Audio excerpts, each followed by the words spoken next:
So hello guys, तो आज हम आ गए अपने लेक्चर नंबर 10 की तरफ। जैसे कि हम लेक्चर नंबर 9 में शॉटिंग के इंट्रोडक्शन पार्ट को कवर कर चुके हैं। उसमें हम शॉटिंग के जो टाइप्स है उन्हें देखा था और बबल शॉट का जो बेसिक पार्ट था, बेसिक वर्जन था, हमने उसको बहुत अच्छे से समझ लिया था। ठीक है, जिन बच्चों ने लेक्चर नंबर 9 नहीं देखा है वो जाकर देखिए, और अगर नहीं देखते हैं तो भी मैं यहाँ पर कोशिश करूंगा आपको बहुत अच्छे से समझाने की। अब यहाँ पर हम पढ़ने वाले हैं बबल शॉट का ऑप्टिमाइज्ड वर्जन।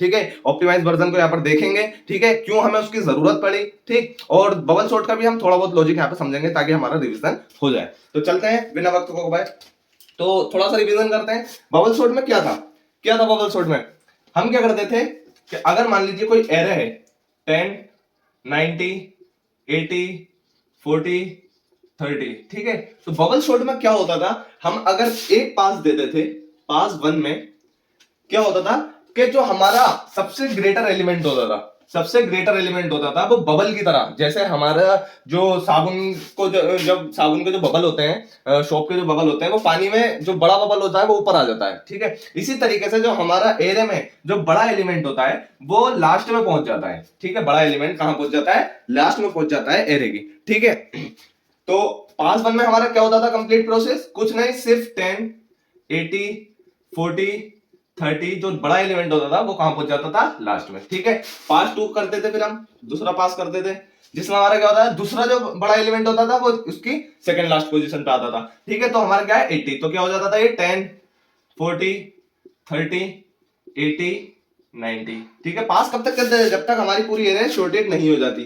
पास 3 में हमारा क्या होता था 10, अब कौन सा बड़ा है 40, तो ये हमारा थर्ड लास्ट पोजीशन पे आएगा, 30 यहाँ आएगा और हमारा 40 यहाँ आएगा। ठीक है, 80, 90। और क्या करता था फिर बबल शॉट फिर चेक करता था, फिर पास हमारा कौन सा चलता था, 4 चलता था। अब क्या होता है 10, 30 इन दोनों को कंपेयर करता था। ठीक है, तो ये तो पहले से है ही, ठीक है, क्योंकि ये हमारा स्वैप नहीं होएगा। ठीक है, जिन बच्चों ने देखा है लेक्चर नंबर 9 को वो बहुत अच्छे से समझ गए होंगे। तो ये हमारा सिनेरियो होता था, वहां पर हमारे पास होते थे। अब थोड़ा सा और रिवाइज कर लेते हैं कि हमारे वहां 2 फॉर लूप चलाते थे हम। पहला for loop I equal to 0 से I less than array dot length -1। ठीक है, ये कंडीशन लगाते थे, और आई प्लस प्लस, ये चलता था हमारा पहला फॉर लूप। ठीक है, और इसके अंदर एक और फॉर लूप चलाते थे हम, I sorry J equal to 0, और जे पे कंडीशन क्या लगाते थे, J less than array dot length -1 minus I. ठीक है, अभी समझाऊंगा कैसे आई, और ये क्या हो जाता है जे प्लस प्लस। ठीक है, ये हमारा दूसरा फॉर लूप चलता था। इसके अंदर हमारी कंडीशन चलती थी कौन सी, इफ अगर array of J is greater than array of J +1। ठीक है, ये होता था एरे ऑफ जे +1। तो हमारा अंदर क्या होता था, हम स्वैप कर देते थे, स्वैप कर दिया करते थे। ठीक है, स्वैप हो जाता था हमारा। ठीक, अब देखिए ये हमारा क्या है, ये हमारा रिवीजन है पिछले जो हमने क्लासेस पढ़ी है। तो इसमें थोड़ा सा और हम समझ लेते हैं, क्योंकि वो जो हमारा लेक्चर नंबर 9 था वो थोड़ा ज्यादा छोटा हो गया था। ठीक है, जिसमें हम अच्छे से बबल शॉट को क्लेरिफाई नहीं कर पाए थे। तो देखिए हमें बबल शॉट की जरूरत क्यों पड़ी, क्यों हमें बबल शॉट की जरूरत पड़ी, ताकि हम जो डेटा है हमारा उसको अच्छे से अरेंज कर सकें। ठीक है, शॉर्टिंग की जरूरत हमें इसलिए पड़ी क्योंकि हम उसे अच्छे से अरेंज कर सकें। ये टाइप्स हैं बबल शॉट, मर्ज शॉट और इंसर्शन शॉट, सिलेक्शन शॉट, ये टाइप्स हैं, और इनको अलग अलग हमने क्यों किया, बबल शॉट था तो हमने इंसर्शन शॉट क्यों लिया, सिलेक्शन शॉट क्यों लिया, तो इनमें कुछ लिमिटेशंस हैं। ठीक है, जिसकी वजह से हमें हमारा जो है टाइम कॉम्प्लेक्सिटी, स्पेस कॉम्प्लेक्सिटी पे बहुत ज्यादा असर पड़ता था। टाइम कॉम्प्लेक्सिटी, स्पेस कॉम्प्लेक्सिटी, ये भी हम आगे डिस्कस करेंगे, आगे हमारे लेक्चर आएंगे। ठीक है, अभी हम जो है बेसिक चीजों पे ध्यान दे रहे हैं। ठीक है, तो ये जो हमारा शॉटिंग है, ये इसकी नीड क्यों पड़ी। मान लीजिए अगर एक क्लास में बच्चे हैं और उनका रोल नंबर है 9, 3, 2, 8। ठीक है, तो इन्हें जो है अगर ये शॉर्टिंग में नहीं है, यानी शॉर्ट नहीं है, तो इन्हें ढूंढने में थोड़ी दिक्कत पड़ती है। ठीक है, अगर हम इन्हें शॉर्ट करें 2, 3, 8, 9, ठीक है, तो बच्चे जो है अच्छे से मतलब डिफाइन हो जाता है किसका रोल नंबर क्या है। ठीक है, एक और एग्जांपल देता हूं, आपने अपने फोन में देखा होगा, हर शख्स ने अपने फोन में देखा होगा कि जो कॉन्टेक्ट लिस्ट होती है, कॉन्टेक्ट लिस्ट, ठीक है, अगर मान लीजिए एक है अमन, एक है जतिन, ठीक है, एक है श्रेयांश, ठीक है, और एक है मान लीजिए तालिब,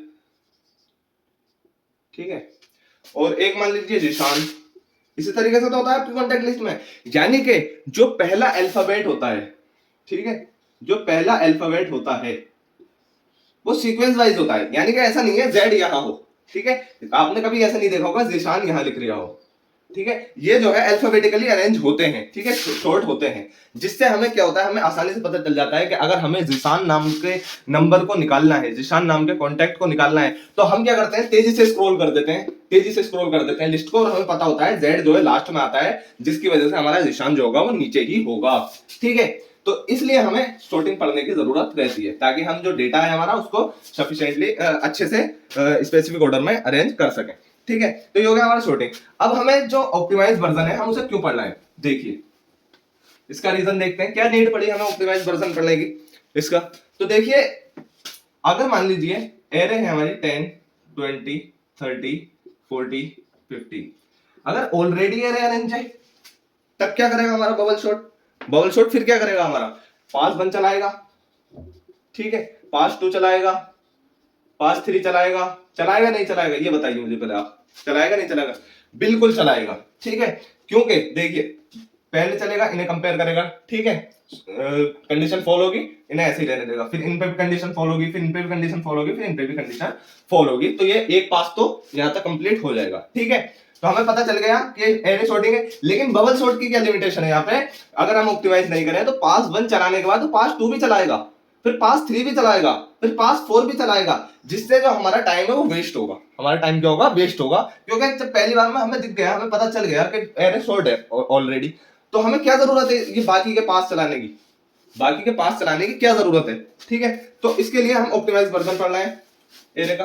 देखिए कैसे, एक एग्जांपल और देता हूं मैं आपको, जैसे मान लीजिए एक जो क्लास के बच्चे हैं वो उनकी हाइट है, ठीक है, और कंटिन्यूअसली इंक्रीज हो रही है, ठीक है, ये मान लीजिए ये स्टूडेंट 1 है 2 है 3 है 4 है 5 है, ठीक है, ये इसी ऑर्डर में खड़े हैं।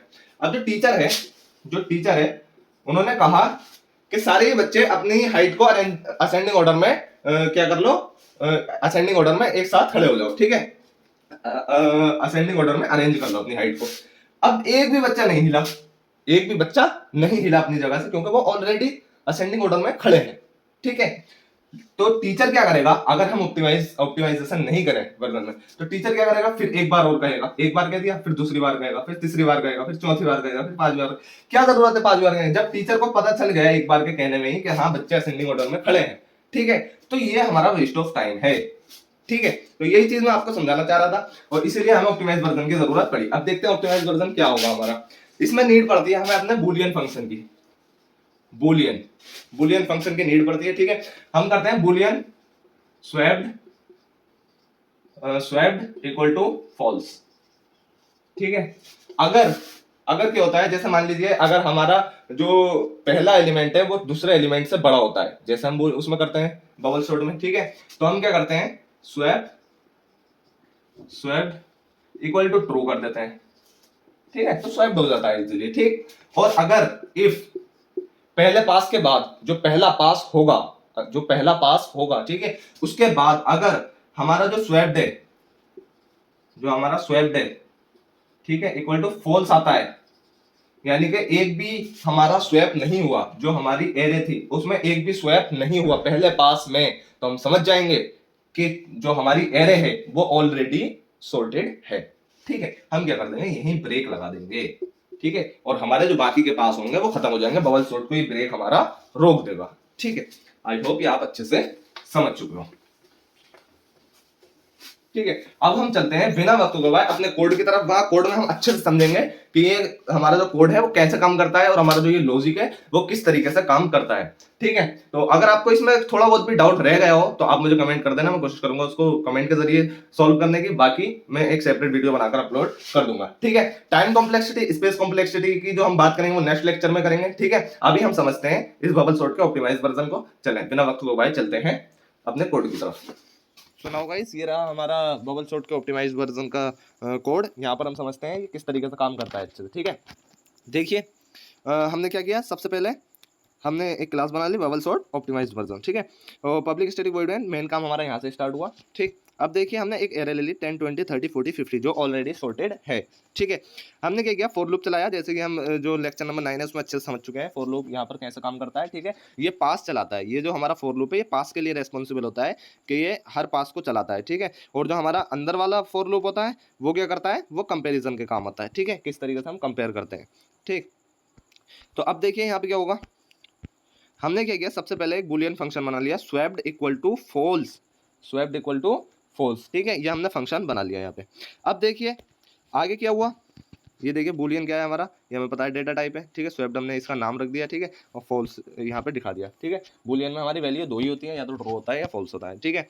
अब देखिए हमने यहाँ पे फॉर लूप चलाया, जैसे हमने अभी चला के दिखाया था, ठीक है, सेम एज इट इज वैसा ही है, ठीक है। J equals to 0, J less than this, ठीक है। अब देखिए अगर आपको इसका डाउट बिल्कुल क्लियर करना है, अच्छे से समझना है, तो लेक्चर नंबर 9 को जरूर देखें, ठीक है, मैं सजेस्ट करूंगा, ठीक। अब देखें, if array of J is greater than array of J plus 1, हम समझ चुके हैं कैसे ये पीछे काम करता है, ठीक है। वैसे तो हमारा मेन चीज सिर्फ बूलियन फंक्शन समझने की है यहाँ पे, क्योंकि लेक्चर नंबर 9 में हम इसको बबल सॉर्ट को बहुत अच्छे से समझ चुके हैं, ठीक है। तो हमने क्या किया, एरे ऑफ जे अगर greater than array of J plus 1, यानी कि हमारा एरे ऑफ जे अगर पहले ये लेगा तो अगर, और दूसरा जे प्लस 1 इसे डिनोट करेगा, अगर ग्रेटर है तो स्वैप कर दो, नहीं है ग्रेटर, ठीक है। फिर एरे ऑफ जे क्या हो जाएगा, जे की वैल्यू 0 से क्या हो जाएगी, 1 हो जाएगी, ठीक है। तो एरे ऑफ जे इस ग्रेटर है एरे ऑफ 1 से, इसे चेक कर लो, ग्रेटर है नहीं है तो फिर ये छोड़ देगा इसे, ठीक है। फिर इधर आएगा, फिर कर्सर जब यहाँ आएगा तो इसे इससे कंपेयर करेगा, ग्रेटर है नहीं है तो ये भी फॉल्स हो जाएगी वैल्यू, ठीक है। तो अब देखिए यहाँ देखिए क्या होगा, सिंपल यहाँ पे कोई किसी बार भी ये वाला हमारा जो कंडीशन है, इफ वाली जो कंडीशन है स्वैप वाली, ये नहीं चलेगी, ठीक है, क्योंकि ऑलरेडी सॉर्टेड है। तो हमारा जब पहला पास चलेगा, फॉर लूप जो हमारा जे इक्वल्स टू 0 से लेकर जे कंडीशन कहाँ तक, J less than array dot length -1 -i तक जब चलेगा, आई तक जब चलेगा, ठीक है, तो हमारा कोई भी स्वैप एक बार भी नहीं होगा। जब एक भी बार स्वैप नहीं होगा तो स्वैप्ड इक्वल टू हमारा क्या हो जाएगा, ट्रू कब होगा, ये तभी होगा अगर एक बार स्वैप हो जाए, लेकिन एक भी बार स्वैप नहीं हुआ। जब एक भी बार स्वैप नहीं हुआ तो हम क्या कर देंगे, इफ स्वैप्ड नो हुआ, नहीं हुआ, ठीक है, ये हमारा किस लिए नोट, ठीक है। स्वैप्ड अगर हमारा एक भी बार नहीं हुआ तो हम क्या कर देंगे, ब्रेक कर देंगे और अपने फॉर लूप को क्या करवा देंगे, प्रिंट करवा देंगे यहाँ पे, सिंपल, ठीक है। यही हमारा ऑप्टिमाइज वर्जन है, हमने कुछ नहीं किया, सिंपल जो हमारा बुलियन है उसको चलाकर दिखा दिया, सिंपल, ठीक है। तो ये हमारा ऑप्टिमाइज वर्जन इसका बबल शॉट का। आई होप यहाँ तक आपका डाउट क्लियर है। अगर आपको बबल शॉट के जो ये है इसको अच्छे से समझना है कोड को, ठीक है, तो लेक्चर नंबर 9 को देखिए, वहाँ पर बहुत अच्छे से मैंने इसको समझाया है, ठीक है। और अगर कोई भी अगर आपको डाउट रह गया है तो मुझे कमेंट कर देना, मैं कोशिश करूँगा उसको कमेंट के जरिए सॉल्व करने की, या फिर एक सेपरेट वीडियो में बनाकर अपलोड कर दूंगा। Thank you so much for watching full video.